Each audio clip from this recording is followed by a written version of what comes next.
সুধী দর্শক সবাইকে আন্তরিক শুভেচ্ছা জানিয়ে শুরু করছি এটিএন বাংলা সরাসরি সম্প্রচারিত স্বাস্থ্য বিষয়ক অনুষ্ঠান বিআরবি হসপিটাল লিমিটেড। সুস্থ থাকুন। আপনাদের সাথে রয়েছে আমি ডাক্তার তানিয়া রহমান মিতুল। দর্শক, আজ আমরা খুব গুরুত্বপূর্ণ একটি বিষয় নিয়ে কথা বলবো ব্রেস্ট ক্যান্সার নিয়ে।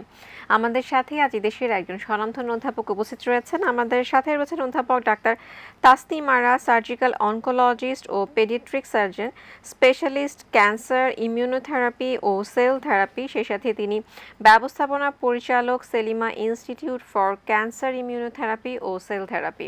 দর্শক, আমাদের এই আলোচনায় আপনারা অংশগ্রহণ করতে পারেন আমাদের স্ক্রিনে দেখানো নাম্বারে ফোন করার মাধ্যমে। অবশ্যই অনুরোধ করব ফোন করার সময় টিভির ভলিউমটি একটু কমিয়ে নেবার জন্য। ম্যাডাম, প্রথমে অনুষ্ঠানের পক্ষ থেকে আন্তরিক শুভেচ্ছা। কেমন আছেন? আল্লাহর রহমতে ভালো, সুস্থ আছি, আল্লাহর অশেষ রহমত। এবং আমাকে এটিএন বাংলা হেলথে এই আজকে আমন্ত্রণ জানানোর জন্য আপনাদের সবাইকে কৃতজ্ঞতা প্রকাশ করছি।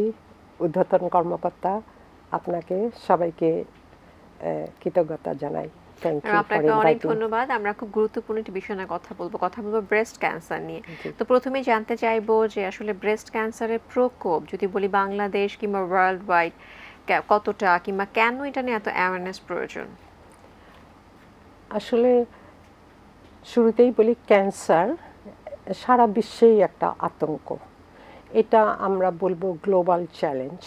এই সেঞ্চুরিতে, এই শতাব্দীতে প্রতিটা দেশেই কিন্তু ক্যান্সারের প্রকোপ আগের থেকে অনেক বেড়ে গেছে। যেমন 2022 এটা গ্লোবোক্যান বলে, ওয়ার্ল্ড পরিসংখ্যান, সারা ওয়ার্ল্ডে ক্যান্সারের পরিসংখ্যান যে স্ট্যাটিস্টিক্স, সেটা অনুযায়ী সারা বিশ্বেই ক্যান্সারের সংখ্যা 2022-তে ছিল 24 মিলিয়ন এবং 2040 মানে 2040 সালে এটা ডাবল হয়ে যাবে সারা বিশ্বেই। এবং এই সংখ্যার 90% কেসই হলো সাউথ ইস্ট এশিয়া, এবং বাংলাদেশ এই এশিয়ার মধ্যে অন্যতম একটা কান্ট্রি। আমাদের দেশে ক্যান্সারের প্রকোপ বলতে এই সঠিক কোনো পরিসংখ্যান নাই, কিন্তু আনুমানিকভাবে 6.6 মিলিয়ন ক্যান্সারের পেশেন্ট, তার মধ্যে ব্রেস্ট ক্যান্সার অন্যতম। এবং 6.6 মিলিয়ন, যেমন প্রতি 11 জনে একজন এখন ক্যান্সার আক্রান্ত, সেটা যদি 2040 যখন হবে তখন দেখা যাবে যে প্রতি 4 জনে একজন ক্যান্সার আক্রান্ত হবে। এবং এখানে ব্রেস্ট ক্যান্সার বা স্তন ক্যান্সার 1 নাম্বার কারণ, মৃত্যুর 1 নাম্বার কারণ মহিলাদের, যেটা সারা ওয়ার্ল্ডে এবং বাংলাদেশেও 1 নাম্বার কারণ, এবং মৃত্যুর ঝুঁকি অনেক অনেক বেশি। তো এই পরিসংখ্যান অনুযায়ী আমরা খুবই আতঙ্কের মধ্যেই একটু আছি। আমাদেরকে আরো সচেতন হতে হবে। হ্যাঁ, আমাদের এখনই সচেতনতা না হলে আমরা কিন্তু একটা ভীষণভাবে আমাদেরকে মানে এক্ষুনি অতি দ্রুত সচেতন হতে হবে। এবং এই সচেতনতা, আজকে breast cancer awareness month, October মাস, আমাদেরকে আরও বেশি সচেতন হতে হবে। এবং ব্যাপারটা সচেতন হতে হবে শুধু আতঙ্ক নিয়ে না, আমাদের সচেতন হতে হবে যেন আমরা সঠিক চিকিৎসার মাধ্যমে সম্পূর্ণ সুস্থ হয়ে যেতে পারি। খুব সুন্দর বলেছেন ম্যাডাম। আমাদের সঙ্গে একজন দর্শক অপেক্ষা করছেন, আমি ফোনটি নিচ্ছি। আচ্ছা, হ্যালো, আসসালামু আলাইকুম দর্শক। ওয়ালাইকুম আসসালাম। যে আমার একটা প্রশ্ন ছিল। জি ম্যাডাম, আপনাকে শুনতে পাচ্ছেন, আপনার পরিচয় দিয়ে প্রশ্নটি বলুন। যে আমি বলতেছিলাম যে আমার আম্মার ওভারি ক্যান্সার হয়ে মারা গেছে, সেক্ষেত্রে আমার কতটুকু ঝুঁকি আছে? আর হলো, আর এই যে আমার বয়স 53, এখনো মাসিক বন্ধ হয় নাই, অনিয়মিত হইতেছে।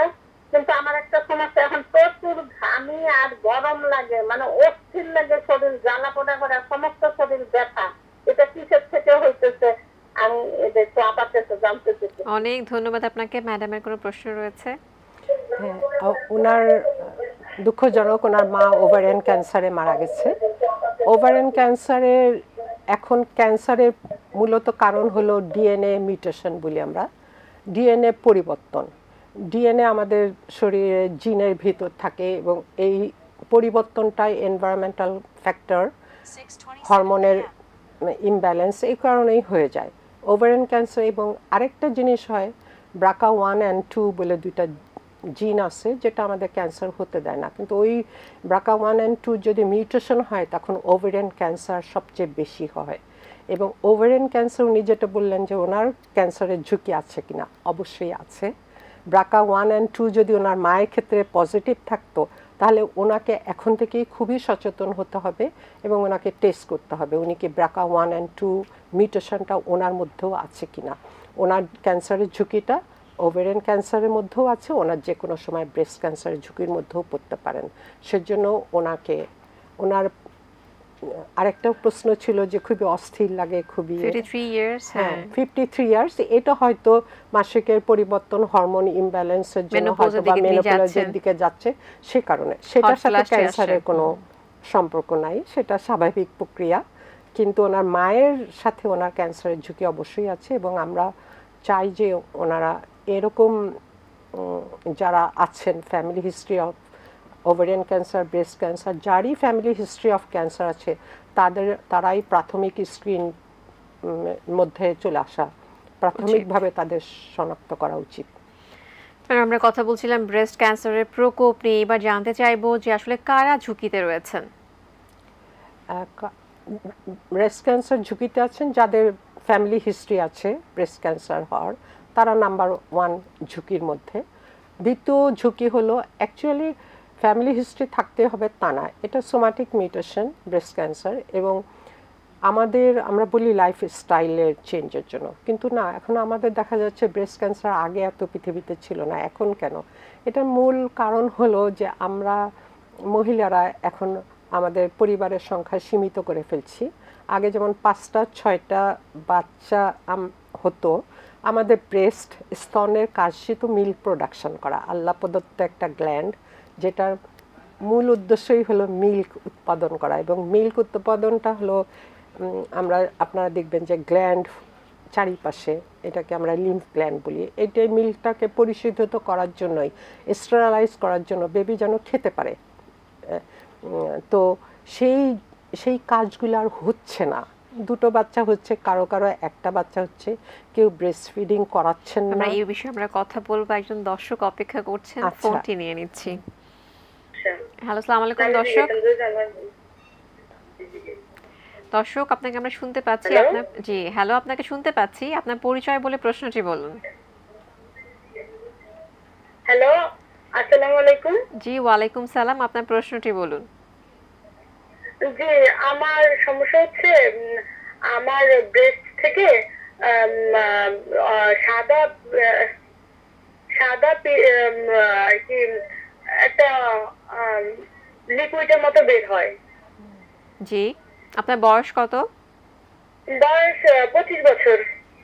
ম্যাডামের আর কোনো প্রশ্ন জানা রয়েছে? হ্যাঁ, আপনি কি ব্রেস্ট ফিডিং করিয়েছেন রিসেন্টলি? আপনার ছোট বাচ্চার বয়স কত?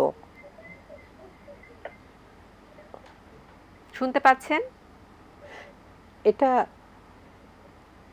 দুনিয়া শুনতে পাচ্ছেন না? আমার বাচ্চার বয়স 6 বছর, ও 2 বছর বয়সের সময় দুধ খাওয়া বন্ধ দিয়ে দিয়েছে। তাহলে আমার ইমিডিয়েটলি মানে অতি দ্রুত আপনি আপনার ব্রেস্ট ক্যান্সার স্ক্রিনিংয়ের মধ্যে আসতে হবে ওনাকে। আমরা স্ক্রিনিং বলতে বলি প্রাথমিক পর্যায়ে শনাক্তকরণ, কারণ একবার ক্যান্সার হয়ে গেলে তার চিকিৎসাটা খুব কঠিন এবং প্রাথমিক পর্যায়ে স্টেজ 1 and 2-তে যদি আমরা শনাক্ত করতে পারি বা সিমটম হওয়ার আগেই, আমি যদি ওনার একটা সিমটম দিয়েই আমরা কিন্তু বলতে পারবো না যে আপনার ক্যান্সার হয়ে গেছে, কিন্তু এই ধরনের সিমটম যখন একটু সাদা লিকুইড বের হবে, যখন একটু ব্লাড আসবে, যখন উনি কিন্তু আর কোনো উপসর্গ দেখা নাও দিতে পারে, সেজন্য কেয়ারফুল হওয়াটাই সবচেয়ে জরুরি এখানে। আপনাকে মানে আমি বলবো ওনাকে দ্রুত ব্রেস্ট ক্যান্সার স্ক্রিনিংয়ের আওতায় এসে ওনার এটা চেক করা উচিত, এটাকে ইগনোর করাটা ঠিক হবে না। ম্যাডাম একটি ফোন রয়েছে, দর্শক অপেক্ষা করছেন, আমরা ফোনটি নিচ্ছি। আসসালামু আলাইকুম দর্শক। দর্শক শুনতে পাচ্ছেন? হ্যালো, আসসালামু আলাইকুম। জি, ওয়ালাইকুম সালাম। আপনার পরিচয় দিয়ে প্রশ্নটি বলুন। আমার পরিচয় হচ্ছে, আমি রাজশাহী থেকে বলছি, মোসাম্মদ রেহানা খাতুন। জি, বলুন। আমার হচ্ছে ব্রেস্টে মাঝে মাঝে খুবই ব্যথা করে, বাম সাইডেরটা বেশি, ডান সাইডেরটা হালকা। আচ্ছা, ম্যাডামের কোনো প্রশ্ন রয়েছে? আমি বলবো একটু সমস্যা, হঠাৎ হঠাৎ মানে খুবই বাম সাইডেরটা বেশি ব্যথা করে, ডান সাইডেরটা মানে কম, পরিমাণ তুলনায় একেবারে কম। হ্যাঁ, আপনার কথা শুনে মনে হচ্ছে আপনার এটা হরমোন, আমাদের মাসিকের সাথে হরমোন প্রোডাকশন বডিতে উঠানামা করে, তো তার সাথে আপনার এরকম দুই ব্রেস্টেই ব্যথা হতে আমার পারে তো এটা কিছু। ঠিক আছে, পিরিয়ড সমস্যা হয় না। হ্যাঁ, পিরিয়ডে কোনো সমস্যা হচ্ছে না, কিন্তু হরমোনের কারণ, হরমোন একটা মাসে হয়তো একটু বেশি হলো, একটা এইগুলোকে আমরা বলবো যে নন স্পেসিফিক একটা ইনফ্ল্যামেটরি চেঞ্জ হয়, তার জন্য উনি কিছু ব্যথা অনুভব করে, আবার এটা চলে যাবে এমনিতেই। তো এটা কোনো অ্যালার্মিং বা এটা কোনো উপসর্গ না, কিন্তু আপনাকে সবসময় খেয়াল রাখতে হবে ব্যথার সাথে আপনাকে নিজেকে নিজে চেক করতে হবে, যেটা আমরা ব্রেস্ট ক্যান্সার স্ক্রিনিংয়ে সব মহিলাদের জন্য এবং টিনেজার, স্কুল, কলেজ স্টুডেন্ট থেকে বাসায় বসে হাউসওয়াইফ, কর্মজীবী সব মহিলাদের জন্য নিজেকে নিজে, এটা বলে সেলফ ব্রেস্ট এক্সামিনেশন। আপনাকে 2 হাতে ব্রেস্ট চেপে চেপে অ্যাটলিস্ট সপ্তাহে 2 দিন গোসল করার সময় আপনি চেপে চেপে দেখবেন আপনার ব্রেস্টে কোনো চাকা, কোনো লাম্প, আপনার নিপিলে কোনো চেঞ্জ হচ্ছে কিনা। শুধু ব্যথা কোনো উপসর্গ না, কিন্তু ব্যথার সাথে যদি আরও উপসর্গগুলো থাকে অবশ্যই ডক্টরের পরামর্শ নিতে সাজেস্ট করব। ম্যাডাম, অনুষ্ঠানের পর্যায়ে আমরা ছোট্ট একটি বিরতিতে যাব। সুধী দর্শক, আপনারা দেখছেন বিআরবি হসপিটাল লিমিটেড। সুস্থ থাকুন। আমরা কথা বলছি ব্রেস্ট ক্যান্সার নিয়ে, আরও অনেক কথা বলবো। এরই মাঝে ছোট্ট একটি বিরতিতে যাব, আশা করছি আমাদের সাথেই থাকবেন। সুধী দর্শক, আপনারা দেখছেন বিআরবি হসপিটাল লিমিটেড। সুস্থ থাকুন। বিরতির পর ফিরে যাচ্ছি মূল আলোচনায়। ম্যাডাম, আমাদের সঙ্গে একজন দর্শক রয়েছেন ফোনে, আমরা ফোনটি নিচ্ছি। আসসালামু আলাইকুম দর্শক। আসসালামু আলাইকুম। ওয়ালাইকুম সালাম। আপনার পরিচয় দিয়ে প্রশ্নটি বলুন। আসসালামু আলাইকুম। জি, ওয়ালাইকুম সালাম। আপনার প্রশ্নটি বলুন। হ্যাঁ আপু, আমি রাজশাহী থেকে বলছি, শাহনাজ বেগম। জি, বলুন, প্রশ্নটি বলুন। আমার স্তনের সম্পর্কে কথা বলতে চাচ্ছিলাম আপনার সাথে। আপনার টিভির ভলিউমটি একটু কমিয়ে কথা বলুন। আমার একটা স্তন ছোট,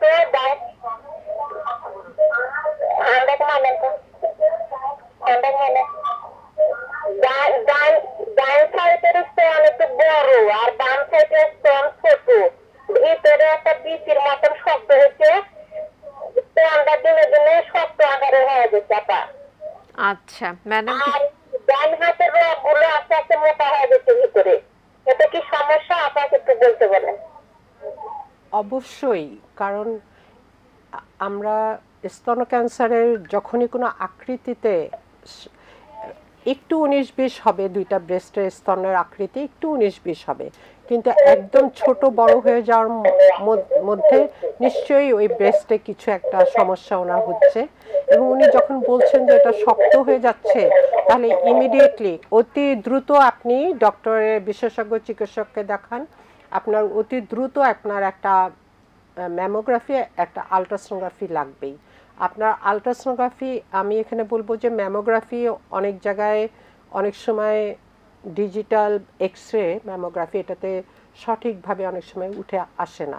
সেখানে যদি সুযোগ থাকে আপনি সরাসরি আলট্রাসোনোগ্রাফি করবেন, এবং আলট্রাসোনোগ্রাফি করে যদি কোনো চাকা থাকে তাহলে ইমিডিয়েটলি অতি দ্রুত ট্রু কাট বায়োপসি করে ওনার এইটাকে কনফার্ম করা উচিত যে এই যে শক্ত হয়ে গেছে যেটা উনি ফিল করছেন সেটা অবশ্যই পরীক্ষা করতে হবে দ্রুত। সুন্দর করে কিন্তু ম্যাডাম বুঝিয়ে বললেন। তো ম্যাডামের কাছে এরপর জানতে চাইবো যে আসলে স্তন ক্যান্সারের লক্ষণগুলো কি? লক্ষণগুলো নাম্বার 1 হলো আকৃতিতে পরিবর্তন, যেটা একটু আগে উনি বললেন। দ্বিতীয় পরিবর্তন হলো যে আপনি যখনই দেখবেন যে আপনার একটা পোর্শনে একটু চাকা মতো হাতে ফিল করছেন, এটা সবসময় চেপে চেপে পরীক্ষা করতে হবে। যদি তখন চাকা ফিল করবেন সেটা একটা লক্ষণ। 3 নাম্বার যেটা হয়, অনেকেই নিপেল থেকে ডিসচার্জ হয়, যেটা সাদা ডিসচার্জ হতে পারে। তো অনেক সময় সাদা ডিসচার্জগুলো জাস্ট 2 বছর ব্রেস্ট ফিডিং করছেন বা ব্রেস্ট 6 মাস, তাদের কিছুটা হলেও আসতে পারে যদি চাপ দেন, তাহলে এরকম সাদা, কিন্তু ইউজুয়ালি আসে না। ডাক্টগুলা যেটা, এটা ইন্ট্রাডাক্টাল কার্সিনোমা আমরা বলি, তো এই দাগগুলো বন্ধ হয়ে যায়, সুতরাং কোনো রকম ডিসচার্জ আসার কথা না। এবং নিপিলের সবচেয়ে হলো যে ইন্ট্রাডাক্টাল কার্সিনোমা, তো এটা নিপিলের আকৃতি চেঞ্জ হয়ে যাবে, নিপিলের পজিশন চেঞ্জ হয়ে যাবে, নিপিলটা ভিতরে ঢুকে যাবে। বোটাটা, দুধের বোটাটা ক্যান্সার হওয়ার সাথে সাথে দোটাটা, যারই নিপিল কোনো কিছু নাই কিন্তু নিপিলটা আস্তে করে ভিতরে ঢুকে গেছে, আমরা বলি ইনভার্টেড হয়ে গেছে, ভিতরে ঢুকে। নিপিল সবসময় বাইরের দিকে থাকে, নিপিলটা যদি ভিতরের দিকে ঢুকে যায়, কুচকে যায়, চামড়ায় যদি কোনো চেঞ্জ হয়, কমলার খোসার মতো চামড়া, কিছুই না কিন্তু ব্রেস্টের উপর উপসর্গ হলো চামড়ার, কমলার যেরকম চামড়া সেই রকম একটা চেঞ্জ এবং লাল হয়ে যাওয়া, এগুলাই হলো এগুলো নিয়ে ম্যাডাম কথা উপসর্গ। বলবো, আমার সঙ্গে এক দর্শক রয়েছে, ফোনটি নিচ্ছি। হ্যালো, আসসালামু আলাইকুম দর্শক। দর্শক শুনতে পাচ্ছেন? জি শুনতে পাচ্ছি, আপনার পরিচয় দিয়ে প্রশ্নটি বলুন। জি ম্যাম, আমি জামালপুর থেকে বলছিলাম। আমার নাম মনিকা, আমার বয়স 30 বছর। জি। আমার ডান পাশের ব্রেস্টে মানে 7 বছর আগে একটা চাকা ধরা পড়ছে, আর একটা ছোট, একটা একটু বড় একটা ছোট, মানে ওটা যেমন ছিল সেরকমই আছে, কোনো পরিবর্তন হয় নাই, এমনকি কোনো ব্যথা বা চিনি কোনো কিছু নাই ওইখানে। আমি আপনার বঙ্গবন্ধু বিশ্ববিদ্যালয়ে ডাক্তার দেখাইছিলাম, ওইখান থেকে আমাকে টেস্ট দিয়েছিল ভিতর থেকে অনুজীবাণু নেওয়ার জন্য। তো মানে রিপোর্টে ওরকম কিছু আসে নাই, মানে ক্যান্সারের অনুজীবাণু নেই। বলছে যে আপনি ওইটা রাখতে পারেন, আবার কেটে ফেলতেও পারেন, ওইটা কোনো সমস্যা নেই। এখন আমার কথা হচ্ছে, মানে আমার ওইখানে ব্যথা নেই। লাইনটি কেটে গিয়েছে, ম্যাডাম যদি একটু অ্যান্সার করতেন। এটা ওনার বয়স অল্প, যেটা শুনে মনে হলো। তো এটা উনি বঙ্গবন্ধু মেডিকেল ইউনিভার্সিটির ডক্টর, আমার মনে হয় ঠিকই বলেছেন, এটা হয়তো বেনাইন। ওনারা যখন পরীক্ষা করছেন তখন এটা দেখছেন যে এটা হলো বেনাইন টিউমার, যেটা আমরা বলি ফাইব্রোঅ্যাডেনোমা। এটা অনেকেই ব্রেস্টে রেখে দিতে পারেন। ফাইব্রোঅ্যাডেনোমা ইউজুয়ালি খুব কম সময়ে একটা ক্যান্সারে টার্ন নেওয়ার সম্ভাবনা খুব কম। সেজন্য অনেকেই ইয়াং বয়সে ফাইব্রোঅ্যাডেনোমা এটা অপারেশন করতে চান না, এটা রেখে দেন। কিন্তু আমার সাজেশন হবে, আমার হলো ফাইব্রোঅ্যাডেনোমা বেনাইন হলেও যদি এটা সাইজে 2 সেন্টিমিটারের বড় হয়, তাহলে এটা একটা কসমেটিক সার্জারি করে এটাকে বের করে ফেলাই ভালো। কারণ ফাইব্রোঅ্যাডেনোমা আছে, ফাইব্রোঅ্যাডেনোমা কখনো ব্রেস্ট ক্যান্সার হবে না, কিন্তু ওনার অন্য ব্রেস্টে ব্রেস্ট ক্যান্সার হওয়ার সম্ভাবনা আছে। সেজন্য এই ফাইব্রোঅ্যাডেনোমা, আমি যেটা বলি ইয়াং পেশেন্টদের, যে এটা তোমার পালা উচিত না মানে লোকাল ইয়েতে ল্যাঙ্গুয়েজে বলি যে এটা নিয়ে তোমার চিন্তাও করার দরকার নাই। তুমি এটাকে যদি কসমেটিক সার্জারির মাধ্যমে কোনো দাগ থাকবে না, কোনো ইয়ে থাকবে না, ছোট্ট একটা অপারেশন করে এটা বের করে ফেলেই নিশ্চিন্ত হয়ে যাও। ম্যাডাম, অনুষ্ঠানের পর্যায়ে আমরা আরও একটি ছোট্ট বিরতি যাচ্ছি। সুধী দর্শক, আপনারা দেখছেন বিআরবি হসপিটাল লিমিটেড। সুস্থ থাকুন। আমরা কথা বলছি ব্রেস্ট ক্যান্সার নিয়ে, আরও অনেক কথা বলবো। এরই মাঝে আরও একটি ছোট্ট বিরতিতে যাব, আশা করছি আমাদের সাথেই থাকবেন। সুধী দর্শক, আপনারা দেখছেন বিআরবি হসপিটাল লিমিটেড। সুস্থ থাকুন। বিরতির পর ফিরে যাচ্ছি মূল আলোচনায়। মানে আমরা কথা বলছিলাম ব্রেস্ট ক্যান্সার নিয়ে। তো আমাদের আসলে সবসময় মানে আমাদের উদ্দেশ্যটাই থাকে যে ট্রিটমেন্টটা কি হবে, আধুনিক চিকিৎসাটা বাংলাদেশে রয়েছে কিনা, বিদেশে যেতে হবে কিনা, কস্টিং কত হবে, অনেক প্রশ্ন আমাদের মনে। আপনার কাছ থেকে জানবো। আমি প্রথমেই বলবো, আধুনিক চিকিৎসা যেটা ব্রেস্ট ক্যান্সার, সেটা এখন, আগে যেমন আমরা ইন্ট্রাডাক্টাল কার্সিনোমা, তোমার ব্রেস্টে ক্যান্সার হয়েছে এবং এটা খুবই এগ্রেসিভ, এটা মারাত্মক, এটা তুমি মারা যাবা, এই সিচুয়েশন এখন আর নাই। এখন যেটা আমরা সাবটাইপ করি ব্রেস্ট ক্যান্সারে 3 রকম। একটা হলো ERPR positive breast cancer, oestrogen progesterone receptor positive breast cancer. এদেরকে হরমোন থেরাপি খুবই easily, oral therapy, hormone therapy, মুখে খাওয়ার ওষুধ দিলেই এই ক্যান্সার সম্পূর্ণভাবে নিয়ন্ত্রিত এবং 100% কিওরও হয়ে যাবে। এটা হলো আধুনিক ট্রিটমেন্টের 1 নাম্বার হরমোন থেরাপি। 2 নাম্বার হলো কিছু কিছু ব্রেস্ট ক্যান্সার আছে, যেই দ্বিতীয় শ্রেণীর ব্রেস্ট ক্যান্সার, এটা HER2 পজিটিভ ব্রেস্ট ক্যান্সার বলি আমরা। HER2 পজিটিভ ব্রেস্ট ক্যান্সারের সকল ট্রিটমেন্ট বের হয়ে গেছে এবং বাংলাদেশে সব ড্রাগ অ্যাভেলেবেল। যেমন HER2 পজিটিভ যদি হয় তাহলে হারসেপ্টিন ইনজেকশন দিয়ে ট্রিটমেন্ট করতে হবে, এটাকে আমরা বলি targeted therapy. So hormone therapy আছে, টার্গেটেড থেরাপিও বাংলাদেশে অ্যাভেলেবেল। টার্গেটেড থেরাপি যেটা আমি যেহেতু ইউএসএতে অনেকদিন কাজ করেছি, ইউএসএতে টার্গেটেড থেরাপির পরে যেই ওষুধগুলি, এগুলি একটু এক্সপেন্সিভ, কিন্তু এই ওষুধগুলা যেমন ল্যাপাটেনমিড, পারজেটা, কাটসাইলাম মতো ড্রাগ এখন বাংলাদেশে অ্যাভেলেবেল। এটা একটু ব্যয়বহুল, কিন্তু চিকিৎসা সব ওষুধ অ্যাভেলেবেল। আরেকটা হলো ট্রিপল নেগেটিভ ব্রেস্ট ক্যান্সার, যেটা 10 থেকে 15% রোগীর থাকে। তো এরা ট্রিপল নেগেটিভ হলেও এদের যে আমি বললাম BRCA1 and 2, এদের ER/PR HER2 সব নেগেটিভ, কিন্তু এদেরকে আমরা খুব হাই ডোজে কেমো দিয়ে রেডিওথেরাপি দিয়ে চিকিৎসা করতাম। এখন আর ওটারও দরকার হয় না। অনেক ক্ষেত্রেই যদি স্টেজ 1 and 2-তে ধরা পড়ে তাহলে হয়তো হাই ডোজে কেমো রেডিও লাগবে না। এখানে যদি টার্গেটেড থেরাপি, মুখে খাওয়ার ওষুধ, triple negative breast cancer BRCA1 and 2 positive হয়ে আমাদের একটা পেশেন্ট, যা না বললেই হয় না, তো ওর ট্রিপল নেগেটিভ ব্রেস্ট ক্যান্সার, ওকে আমরা আমাদের অত্যাধুনিক প্রযুক্তি যে ল্যাবরেটরি আছে এখানে টেস্ট করি, আমরা ওর BRCA1 and 2 পজিটিভ পেয়েছি। ওকে আমরা 1 বছর ধরে মুখে খাওয়ার একটা সিঙ্গেল ওষুধ, একটা ট্যাবলেট প্রতিদিন মুখে খায় এবং এটা খেয়ে তার পুরো ব্রেনে ব্রেস্ট ক্যান্সার ছড়িয়ে গিয়েছিল। আমরা কোনো ধরনের রেডিওথেরাপি বা কোনো কিছুই দিইনি, আমরা ওই ওরাল থেরাপি, ওলাপারাবিব ওষুধটার নাম বাংলাদেশে অ্যাভেলেবেল, এটা খেয়ে তার পুরো ব্রেনের মেটাস্টাসিস, যেটা ব্রেস্টের থেকে ব্রেনে ছড়িয়ে গেছে, সেটাও সে সম্পূর্ণভাবে কিওর হয়ে গেছে।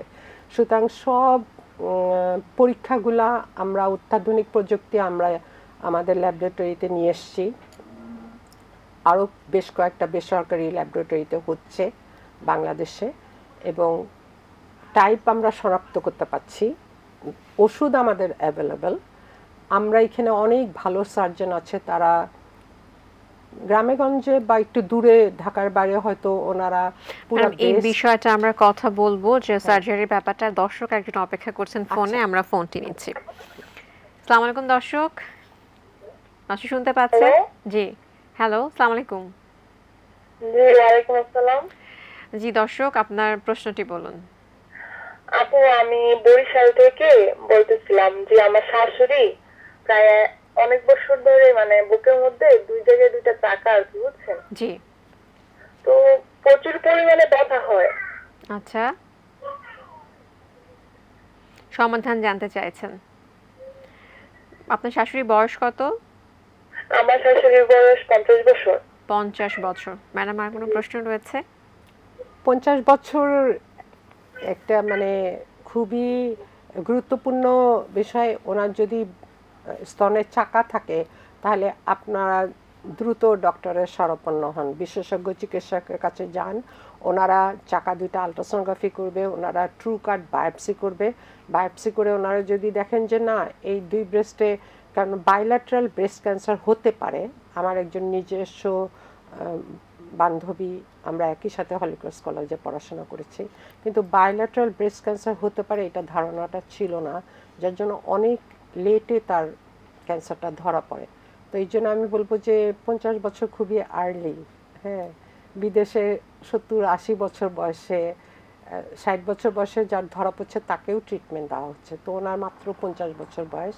দ্রুত আপনারা ডক্টরের কাছে যান, আপনারা একটা আলট্রাসোনোগ্রাফি করেন, একটা ম্যামোগ্রাফি করেন, আলট্রাসোনোগ্রাফি করেন, একটা ট্রু কাট বায়োপসি করে আপনারা নিশ্চিন্ত হন যে কোনো ক্যান্সার হয়নি।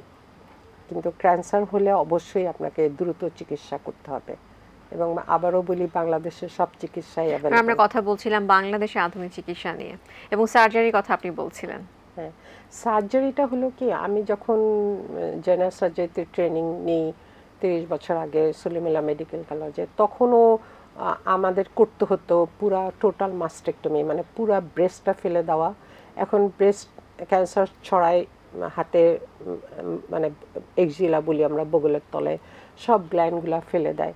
তো এই ধরনের টোটাল মাস্টেক্টমি বা এক্সিলারি ক্লিয়ারেন্স এখন আর উন্নত বিশ্বে দেখা যায় না, কারণ এটা একটা পুরো অঙ্গহানি মিউটিলেটিং সার্জারি বলি আমরা। এটা ভীষণভাবে, আমি এখন যাদেরকে দেখি যাদের এই সার্জারিটা হয় আমার খুবই কষ্ট লাগে যে 30 বছর আগে ছিল, এখনও এই সার্জারি কোনো কোনো সার্জন প্র্যাকটিস করতেছেন। কিন্তু অ্যাকচুয়ালি সার্জারি যেটা, যত বড়ই তোমার টিউমারটা থাকুক, যেই সার্জারি থাকুক, আমরা এখন যেটা দিই নিও অ্যাডজুভেন্ট কেমোথেরাপি। এটা মানে হলো অপারেশনের আগে প্রথমে একটা চাকা হলে আমরা ট্রুকার্ড বায়োপসি করে তার টাইপটা নির্ধারণ করে ফেলবো, হরমোন সেন্সিটিভ নাকি HER2 সেন্সিটিভ নাকি ট্রিপল নেগেটিভ ব্রেস্ট ক্যান্সার।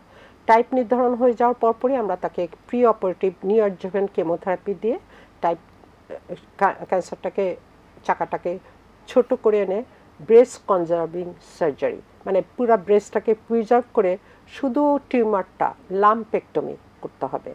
এখানে পুরা ব্রেস্ট ফেলে দেওয়ার কোনো দরকার পড়ে না। এখানে কসমেটিক সার্জারি, লাম্পেক্টমি করে টিউমারটা ফেলে দিয়ে তার পরবর্তী চিকিৎসাটা যদি টার্গেটেড থেরাপি দেওয়া যায় তাহলে নিশ্চিন্তভাবে 5 বছর, প্রথম 5 বছর একটা ওষুধ খাবে, দ্বিতীয় 5 বছরে আরেকটা গ্রুপের ওষুধ খাবে।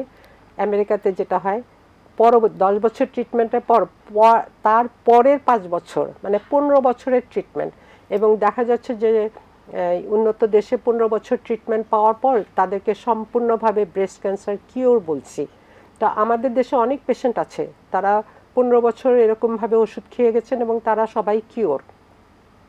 আর বাকি এখানে লাগবে হতো আর্লি প্রাথমিক স্ক্রিনিং এবং আর্লি ডায়াগনোসিস, আর্লি, যেটা আমরা এখন ঢাকা শহরেও করতে পারছি, ঢাকার বাইরেও বেশ কিছু সেন্টারে বেসরকারিভাবে সরকারিভাবে করতে পারছে।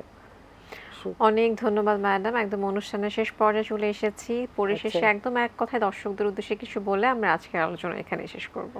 আজকে ব্রেস্ট ক্যান্সার অ্যাওয়ারনেস মান্থ, আমি দর্শকদের বলবো যে আমাদের দেশে যেটা মেন সমস্যা, মহিলারা তাদের সমস্যাগুলা লুকিয়ে রাখছেন। তারা ভাবছেন যে ক্যান্সার যদি হয়ে যায় এটা অনেক ব্যয়বহুল, এটা চিকিৎসা নাই, আমি হয়তো মারা যাব। এই কুসংস্কার বা সোশ্যাল স্টিগমা থেকে আমাদের মহিলারাই নিজেরাই যেন সচেতন হন। অনেক কর্মজীবী মহিলা আছে, পারিবারিক কারণে হোক, দৈনন্দিন কাজে ব্যস্ততা, কর্মক্ষেত্রে ব্যস্ততা, স্বাস্থ্য সচেতন না। সবাইকে বলবো ব্রেস্ট ক্যান্সার অ্যাওয়ারনেস মান্থে সচেতন হন নিজের স্বাস্থ্যের ব্যাপারে, এবং ক্যান্সার যদি হয়ে যায় অনেকেই লুকিয়ে রাখেন, লুকানোর কোনো দরকার পড়ে না। সব সঠিক চিকিৎসা নিয়ে দেশের বাইরে যাওয়ার কোনোই দরকার নাই। আমি একটা পরিসংখ্যান দিয়েই শেষ করতে চাই যে বাংলাদেশে দেখা গেছে, এটা আমাদের স্বাস্থ্য মন্ত্রণালয়ের একটা প্রতিবেদনে আমি দেখেছি যে বাংলাদেশ থেকে দেশের বাইরে প্রতিবেশী দেশগুলোতে প্রতি বছর আউটস্ট্যান্ডিং এক্সপেন্ডিচার মানে হলো অতিরিক্ত ব্যয়বহুল চিকিৎসা, এবং এর মধ্যে 90%ই হলো ক্যান্সারের রোগী, তারা বাইরে যে ক্যান্সারের চিকিৎসা করছেন। এটার পরিমাণ হয়তো $3 বিলিয়ন সমপরিমাণ। তো আমাদের সরকার এবং জনগণ সবাইকে সচেতন হতে হবে। আপনাকে অনেক ধন্যবাদ। শুধু দর্শক, আমরা যেটা বুঝলাম যে ব্রেস্ট ক্যান্সারের চিকিৎসা রয়েছে, আধুনিক চিকিৎসা আমাদের দেশেই রয়েছে। চিকিৎসা নিয়ে সচেতন এবং সুস্থ সুন্দর জীবনযাপন করব সকলে। বিদায় নিচ্ছি BRB হসপিটাল লিমিটেড সুস্থ থাকুন থেকে। আবারও দেখা হবে নতুন কোনো স্বাস্থ্যের তথ্য নিয়ে। সেই পর্যন্ত সবাই খুব ভালো থাকুন, ATN বাংলার সাথেই থাকুন।